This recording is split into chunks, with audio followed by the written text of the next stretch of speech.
Salam olahraga. Hai pecinta olahraga, kembali lagi bersama saya Horas Manurung.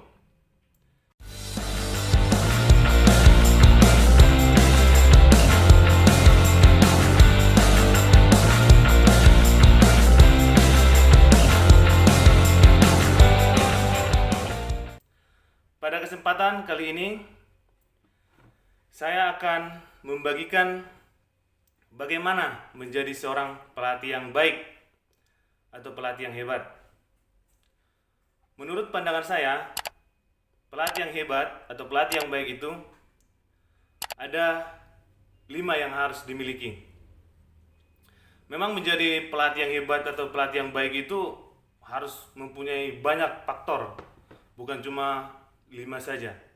Tapi menurut analisa saya, 5 yang saya bagikan ini sudah bisa membuat kita dikategorikan sebagai pelatih yang baik atau pelatih yang hebat.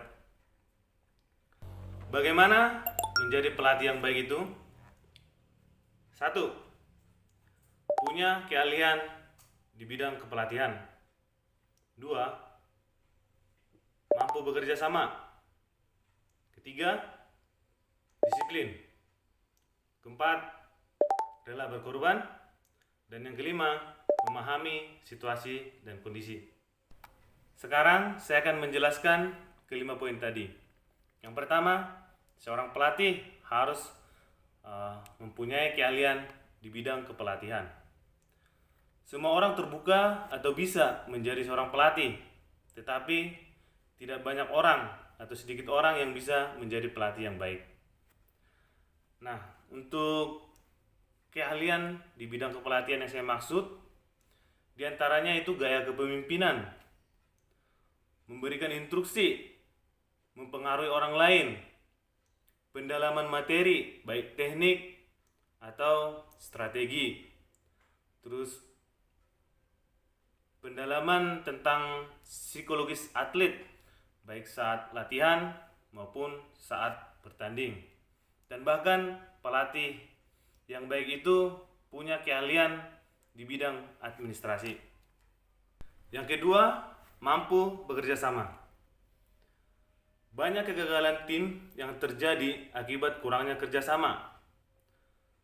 Baik itu kerjasama antara pelatih ataupun kerjasama pelatih dengan manajer atau pengurus, kerjasama pelatih dengan atlet. Nah, kadang kegagalan tim itu karena pelatihnya maunya training camp ke luar negeri, tetapi manajernya maunya di dalam negeri saja, atau pelatihnya mau mengikuti pertandingan di dalam negeri, manajernya maunya pertandingan di luar negeri. Dan hal-hal seperti ini bisa mempengaruhi psikologis atlet. Jadi atlet tidak fokus dalam bertanding atau menentukan tujuan mereka di pertandingan atau di latihannya. Yang ketiga adalah disiplin. Disiplin adalah kunci dari keberhasilan. Ya, dalam olahraga juga disiplin itu sangat dituntut untuk mencapai target prestasi. Bila mana seorang pelatih itu adalah pelatih yang punya disiplin tinggi, maka anak-anak didiknya atau atletnya akan mengikuti ke arah pelatih itu. Atau orang banyak mengatakan pelatih itu adalah gambaran daripada atletnya. Apa yang pelatih lakukan akan dengan mudah ditiru oleh atletnya. Dan jika pelatihnya adalah seorang pelatih yang disiplin, maka cenderung atlet binaannya adalah orang-orang yang disiplin juga. Maka dengan itu akan mempermudah untuk mengatur dan mengelola tim. Yang keempat, yaitu rela berkorban. Seorang pelatih yang baik harus rela berkorban waktu, materi, dan bahkan perasaan. Berkorban waktu diantaranya yaitu di saat pelatih itu menyiapkan waktu lebih untuk mengevaluasi orang per orang atletnya, apa kekurangan, kelebihan, apa yang harus ditingkatkan, dan strategi apa yang bisa dilakukan untuk tim ke depan.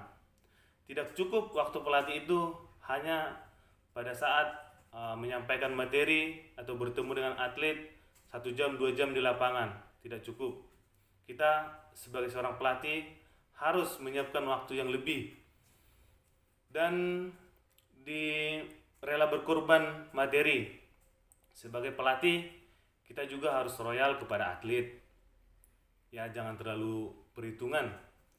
Hal-hal sepele seperti kita membeli minuman, kita membeli buah sebelum mereka berlatih atau bertanding, atau membeli coklat itu adalah hal yang membuat motivasi mereka semakin bertambah. Itu bentuk-bentuk perhatian kita. Jangan terlalu perhitungan kepada atlet kita. Dan bahkan sekali-sekali kita traktir makan. Itu akan membuat mereka lebih nyaman. Dan yang selanjutnya itu berkorban perasaan. Yang saya bilang di berkorban perasaan itu yaitu bila mana kita seorang pelatih menemukan atlet kita atlet yang bermasalah. Karena tipe-tipe atlet itu kan ada atlet yang berprestasi, ada juga atlet yang bermasalah. Nah, kalau kita menemukan atlet kita yang berprestasi semua, itu tentu baik, memudahkan pekerjaan kita mengelola tim. Tapi bagaimana kalau kita menemukan atlet kita itu ada atlet yang bermasalah? Tipe atlet bermasalah itu kan diantaranya menolak coaching, terus menarik diri, terus selain itu merasa tertekan, selalu melawan, selalu tegang, pura-pura sakit, dan bahkan ada yang takut sukses. Kalau hal-hal ini kita temui,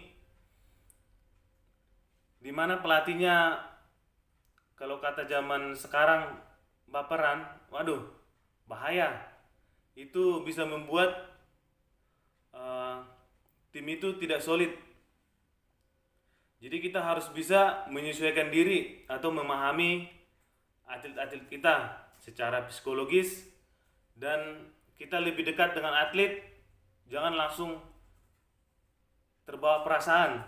Dan kadang yang saya alami juga, kita di WA group kita membagikan instruksi ataupun perintah, ada yang cuma dibaca saja atau ada yang ngebalas, ada yang tidak ngebalas. Kadang kalau kita bawa perasaan itu akan menjadi penghalang. Itu hal sepele tapi harus diperhatikan. Yang terakhir, yang kelima, yaitu memahami situasi dan kondisi.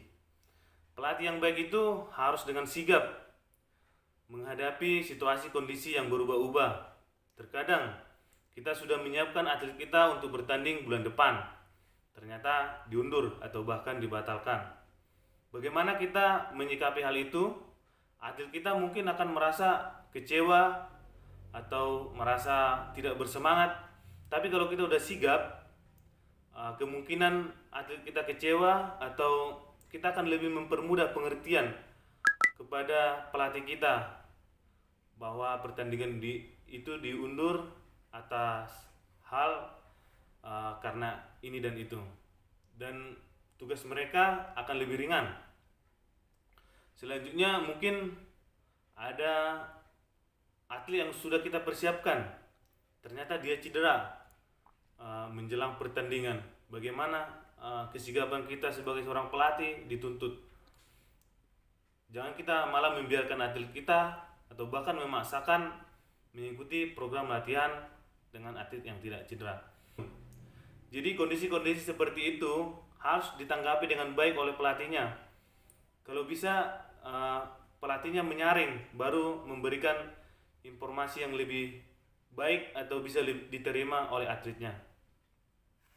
dan filosofi saya sebagai seorang pelatih.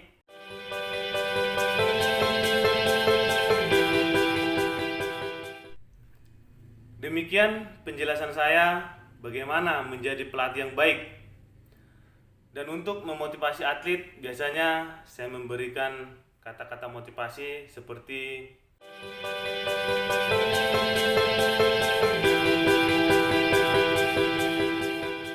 semoga kita semua menjadi pelatih-pelatih yang baik dan pelatih-pelatih yang hebat. Salam olahraga.